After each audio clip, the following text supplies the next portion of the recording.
At the 81st Annual Science Fiction Convention in Chengdu, China, which met in October, they announced the winners for the Hugo Awards. And I did a video when they were released, the nominees, which you can see up here. But now I want to go over the winners. So let's go ahead and just dive in and see who the winners were for the Hugo Awards 2023. Okay, I'm going to be starting from the bottom of the list and then going up to Best Novel. We start off with Astounding Award for Best New Writer presented by Dell Magazine. And the winner is Travis Baldree. And I am so excited because this is such a fantastic story. Travis Baldree, of course, wrote Legends and Lattes. It started out as an indie published book. It got so much traction. It was picked up for traditional publishing. And I am so happy to see Travis has won this one because I think it's so well deserved, especially for the story. The other nominees were Nazim Jamnia, Isabel J. Kim, Meijia Liu, Everina Maxwell, and Waimu Zin. I haven't heard about these other authors, but maybe we'll see more of them in the future. Let me know down in the comments if you've read any of them and if you have any recommendations.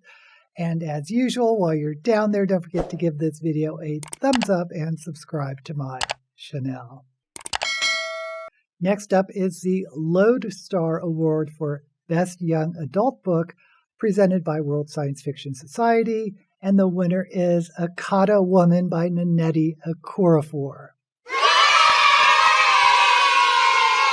I have not read this, but I've read one book by Okorafor. I need to read more.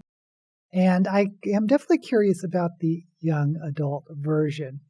And the other nominees are Bloodmarked by Tracy Deonn. And I did read Legendborn, the first book in this series, which I thought was very interesting. It was inspired by Arthurian legend, but giving it a very modern twist. Dreams Bigger Than Heartbreak by Charlie Jane Anders. And I have read adult books by Charlie Jane Anders before.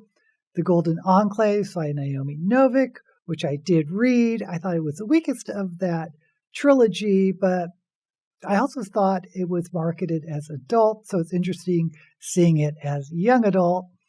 In the Serpent's Wake by Rachel Hartman, Osmo Unknown, and 8 Penny Woods by Catherine Valente.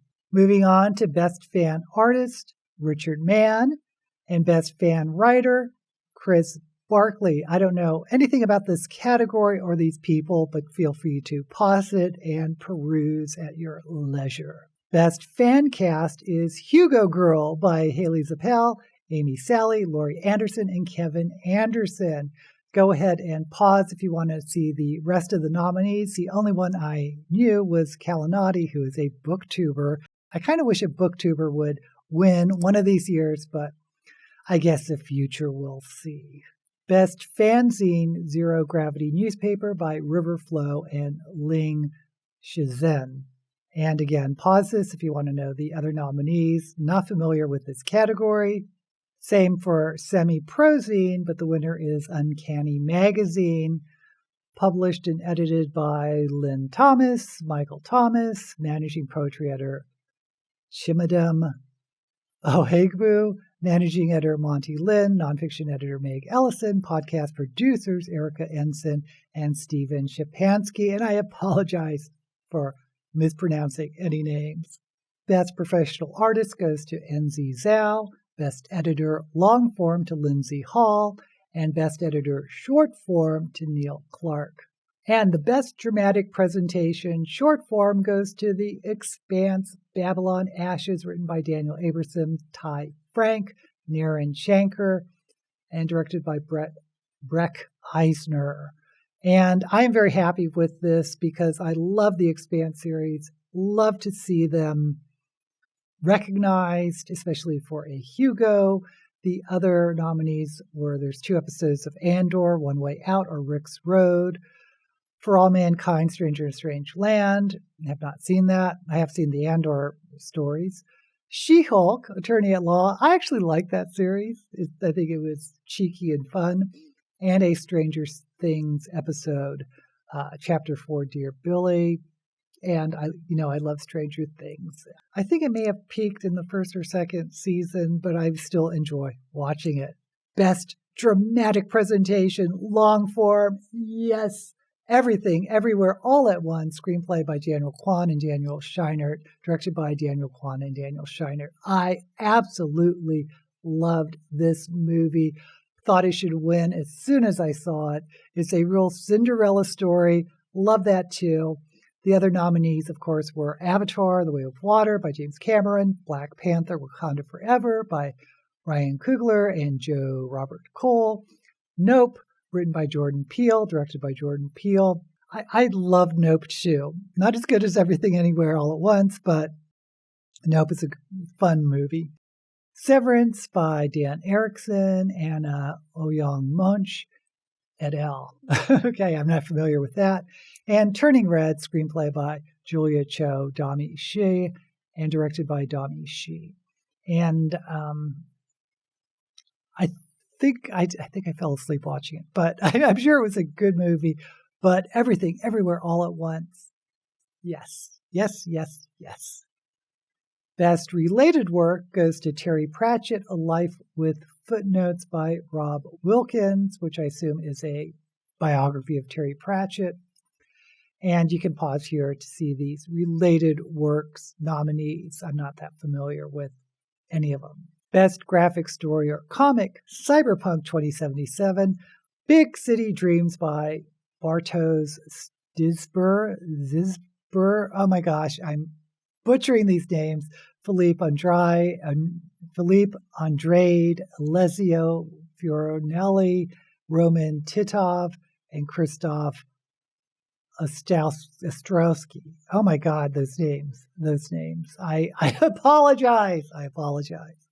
I'm not that familiar with these graphic stories or comics, but the other nominees are Dune, the official graphic movie, Monsters Volume 2, Once and Future Volume 4, Monarchies in the UK, Saga Volume 10, and Supergirl, Woman of Tomorrow.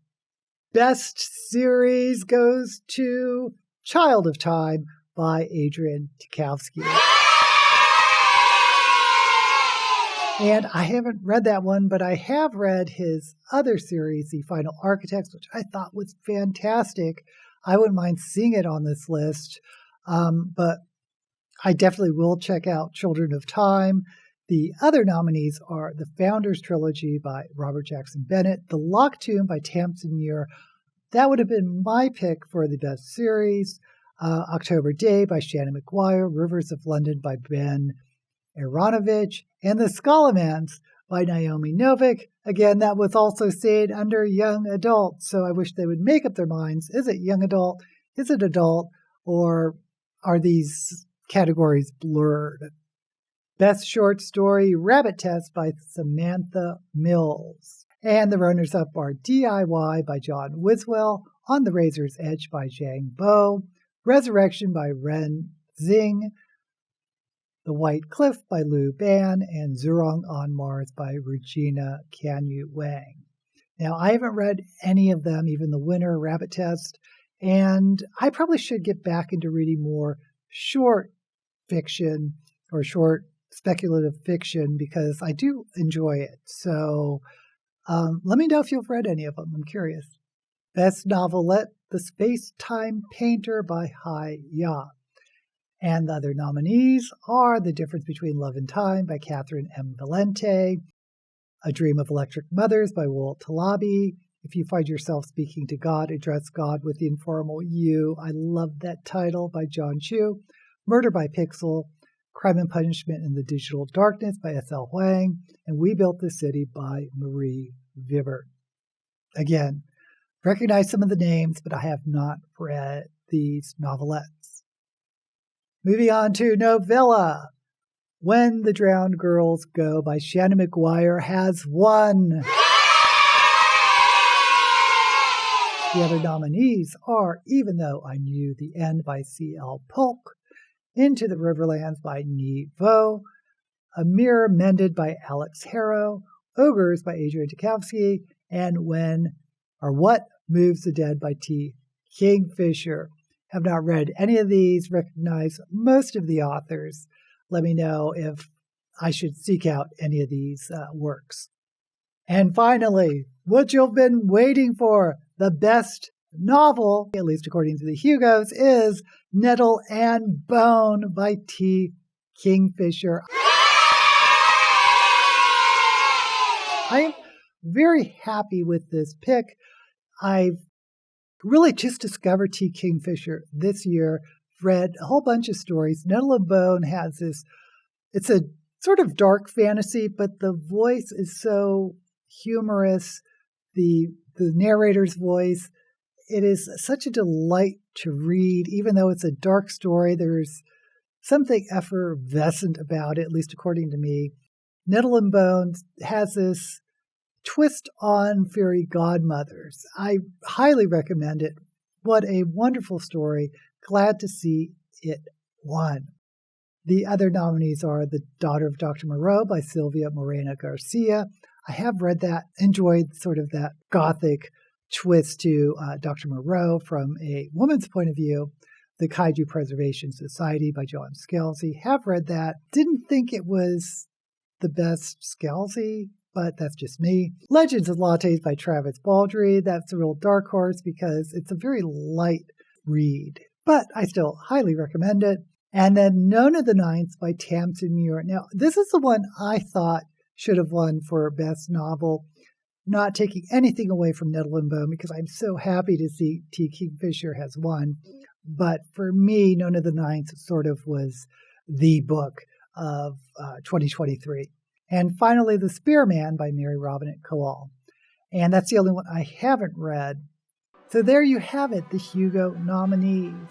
I am very excited that Nettle and Bone by T. Kingfisher won for the best novel. And I'm also very happy that Travis Baldree won for Best New Author. I think those are well-deserved. Unfortunately, for some of the other categories, I'm not that familiar with them.